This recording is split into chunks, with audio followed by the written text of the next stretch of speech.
non pas pour vous jouer un mauvais tour, en compagnie de Gilbert le Cintre, avec Norbert le Cintre. Oui, ils sont frères jumeaux, ils sont inséparables. Qu'est-ce que vous pouvez faire? Vous pouvez rien faire contre ça. Bref, sur ce, j'avais envie de vous parler de cacahuètes. Oui, les petits amis, de cacahuètes. C'est très important, les cacahuètes. Non, sérieusement, les cacahuètes, c'est pas ce qu'on croit, hein. Les cacahuètes, c'est beaucoup plus coquin que ce qu'on croit. On croit que c'est juste un truc d'apéritif, comme ça, qu'on mange comme ci, comme ça. Eh, non, c'est bien plus vicieux que ça. Déjà, le cacahuète, ça vient du mexicain, du vieux mexicain. Vous savez la langue que les Mexicains parlaient avant la conquête espagnole. Le catloatl, je vais vérifier le terme. Le langue mexicaine d'avant la colonisation espagnole. Son nom était alors... Attention, accrochez-vous, accrochez bien vos ceintures. Oui, j'ai tourné par là parce que j'ai entendu un bruit dehors et ça m'a perturbé. Oui, très important. Son nom était alors Tlacacahuatl. Allez, après moi. Tlacacahuatl. Tlacacahuatl. Tlacacahuatl. Et voici ma vérité. Tout le monde va danser sur les plages là-dessus, je le sais. Je le sais, je le sais. Norbert et Gilbert le savent. Vous le savez, je le sais. Norbert et Gilbert le savent. Tout le monde le sait. Voilà, ça c'est dit, c'est fait. Alors bref, et tout ça, ce joli mot qui ne voulait absolument rien dire, enfin si, c'est du mexicain avant la colonisation espagnole, parce qu'après les Mexicains, comme vous le savez maintenant, ils parlent espagnol, n'est-ce pas? Hey muchachos, ils parlent espagnol. Je plaisante, je parle couramment espagnol, mais d'ailleurs, pas d'offense pour ceux qui sont espagnols ou quoi, je me moque pas, je le parle moi-même, voilà, coucou. Bonjour nos amis espagnols, voilà, je respecte, hein, aucune offense. Voilà, ben ce nom Tlacacahuatl, je sais pas si je le dis bien, j'espère bien, et ben c'est composé du terme tali qui veut dire terre, et du terme calcluatl qui veut dire, j'ai un trou, je consulte mon dictionnaire magique, qui veut dire cacao, tout simplement, parce que le cacahuète, je ne sais pas pourquoi, était associé à du chocolat, quelque part.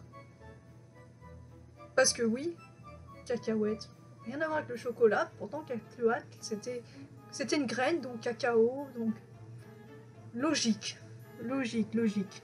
Et après ce terme, vers 1575, a été inscrit dans l'espagnol, inscrit, non c'est pas le terme que je cherche, a été incorporé dans la langue espagnole, une fois que les Mexicains, ils sont devenus, ils ont été colonisés, n'est-ce pas? Voilà, donc c'est devenu cacahuète, ce qu'on connaît aujourd'hui. Outre, pour nous, voilà, cacahuète, bon c'est l'apéritif. Les Anglais ont gardé le terme peanut, noix, pois de noix. Voilà, ils ont associé plus ça à un pois et une noix. Hein.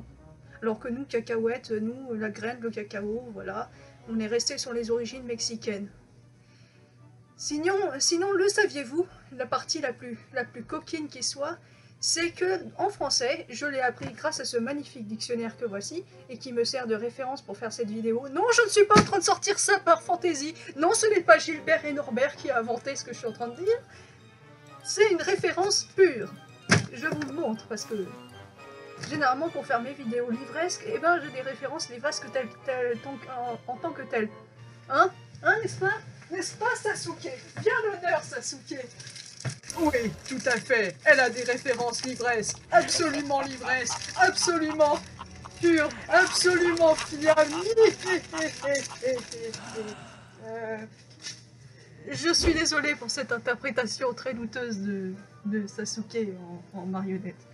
Excusez-moi, je vous propose quelques secondes de silence pour faire passer ce moment embarrassant. Bon, je disais, la cacahuète en français, outre être un aliment qu'on consomme aux impératifs, hein, particulièrement salé et croustillant, et ben ça désigne le clitoris. Oui. C'est formidable. Une cacahuète, une simple cacahuète, ça y est, ça fait référence à des trucs comme ça. J'y peux rien, je vous parle du cacahuète, ça y est, ça va dans le graveleux. Qu'est-ce que vous voulez que je vous dise? Qu'est-ce que vous voulez que je vous dise? Je ne sais pas, je n'y peux rien, je n'y peux rien. Et encore mieux, en arabe marocain, non, en arabe maghrébin, je me disais bien, oui voilà, en arabe maghrébin, bah cacahuète pour eux, ça veut dire petit pénis. Sympa. Donc il faut surtout pas proposer des cacahuètes à nos amis les arabes maghrébins, parce qu'ils ne vont absolument pas aimer la référence. Ils risquaient de le prendre très très mal. Voilà, c'est une bonne anecdote à sortir lors d'un repas de famille. Eh, vous savez, cacahuète, ça veut dire clitoris et petit pénis. C'est super pour l'ambiance. Yeah. Oui, c'est embarrassant, oui. Oui, c'est vrai, je suis d'accord.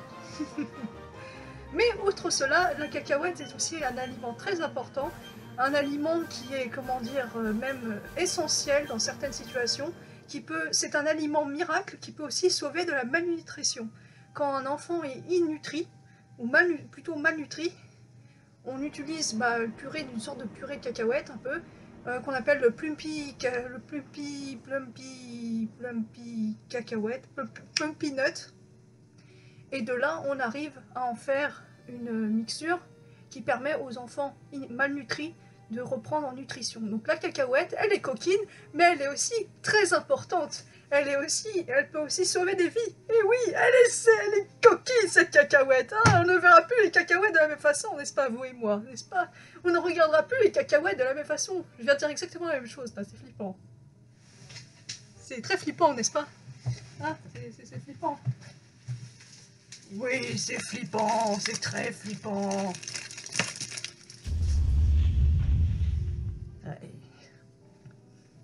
Sacrée cacahuète, hein. On ne s'y attendait pas à tant de mystère avec une cacahuète. Et puis sachez une chose, le poulet au beurre de cacahuète, apparemment, c'est un délice. Sur ce, mes petits amis, c'est la fin de cette vidéo. J'espère que vous l'aurez apprécié. Voilà, n'hésitez pas à mettre un commentaire, un petit pouce du bonheur pour plus de contenu de ce genre. Et voilà, portez-vous bien. Ciao!